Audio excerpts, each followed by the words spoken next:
ശബരിമലയിലെ ഭയാനകമായ സ്ഥിതിവിശേഷം ഉണ്ടാക്കിയത് സംസ്ഥാന സർക്കാരിന്റെ നിരുത്തരവാദിത്വ സമീപനമാണെന്ന് ACC general secretary KC Venugopal MP. കെടുകാര്യസ്ഥതയും പിടിപ്പുകേടും സ്വർണ്ണക്കൊള്ളയിൽ പ്രതികളായവരെ രക്ഷിക്കാനുമുള്ള സർക്കാരിന്റെ വ്യഗ്രതയാണ് ഇപ്പോഴത്തെ ശബരിമലയിലെ പ്രതിസന്ധിക്ക് കാരണം. ആരെയെങ്കിലും പഴിചാരി രക്ഷപ്പെടാതെ യുദ്ധകാലാടിസ്ഥാനത്തിൽ ഭക്തർക്ക് സുഗമമായ അയ്യപ്പ ദർശനത്തിന് ആവശ്യമായ സൗകര്യം ഒരുക്കണമെന്നും KC വേണുഗോപാൽ ആവശ്യപ്പെട്ടു. ശബരിമലയിലെ തിരക്കിന് കാരണം മുന്നൊരുക്കങ്ങളുടെ അപര്യാപ്തതയാണെന്ന ദേവസ്വം ബോർഡ് പ്രസിഡന്റ് K. ജയകുമാറിന്റെ പ്രതികരണം സംസ്ഥാന സർക്കാരിന്റെ പരാജയം സമ്മതിച്ചുകൊണ്ടുള്ള കുറ്റസമ്മതമാണ്. ശബരിമലയിൽ ഭക്തർക്ക് സുരക്ഷിത ദർശനത്തിന് സൗകര്യമൊരുക്കേണ്ട ഉത്തരവാദിത്വം സംസ്ഥാന സർക്കാരിന്റേതാണെന്നും KC വേണുഗോപാൽ ചൂണ്ടിക്കാട്ടി. എല്ലാ വകുപ്പുകളെയും ഏകോപിപ്പിക്കേണ്ടത് സർക്കാരാണ്.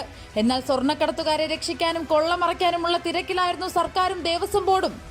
അതിനിടയിൽ ഭക്തർക്ക് സൗകര്യമൊരുക്കാൻ അവർ മറന്നുപോയെന്നും KC വേണുഗോപാൽ കുറ്റപ്പെടുത്തി.